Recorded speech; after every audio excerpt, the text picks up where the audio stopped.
Instead of telling you what I think you should be doing or how you could be better, or I thought, well, let me just speak from the heart, speak from my gut, and really not have anything prepared, but just tell you what's worked for me.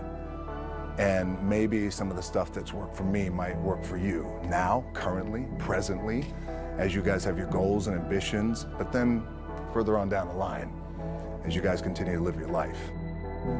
This idea and this notion that you could be anything you want, you can accomplish anything you want, right? We hear that. You've heard that from the time you were little boys.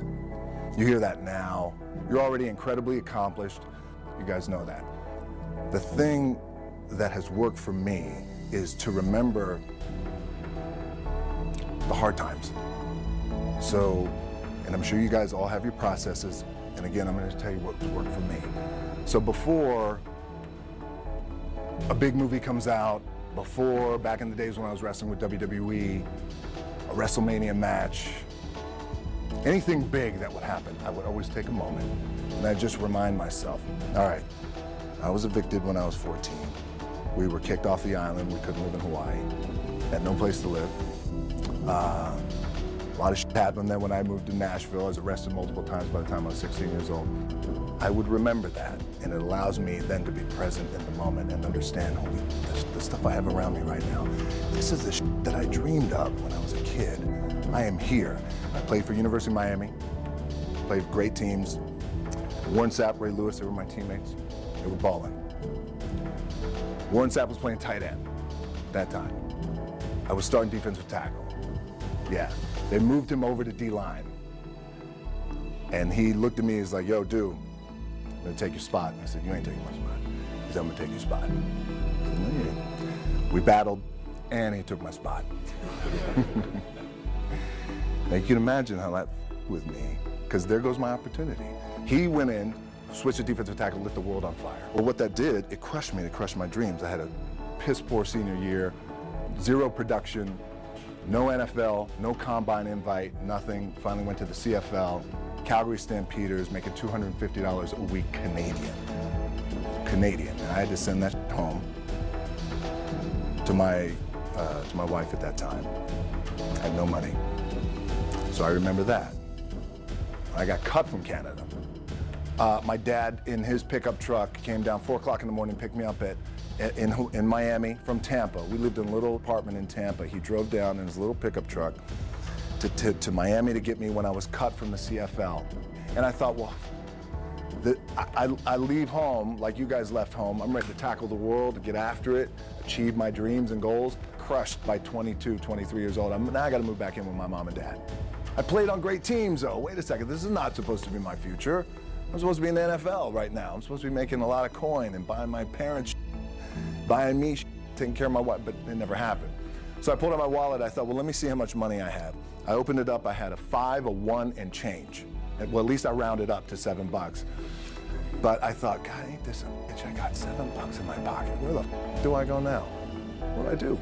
I can't go back to CFL. The point comes where you hear that voice, big run's over. Like, you're done, right? So I heard that voice. So as Coach was saying, man, I hold on to that. I'm telling you, my back is up against this mother.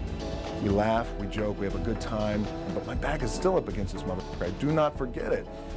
What this also helps me do, and again, it works for me, is at some point, you gotta be tired of not being number one.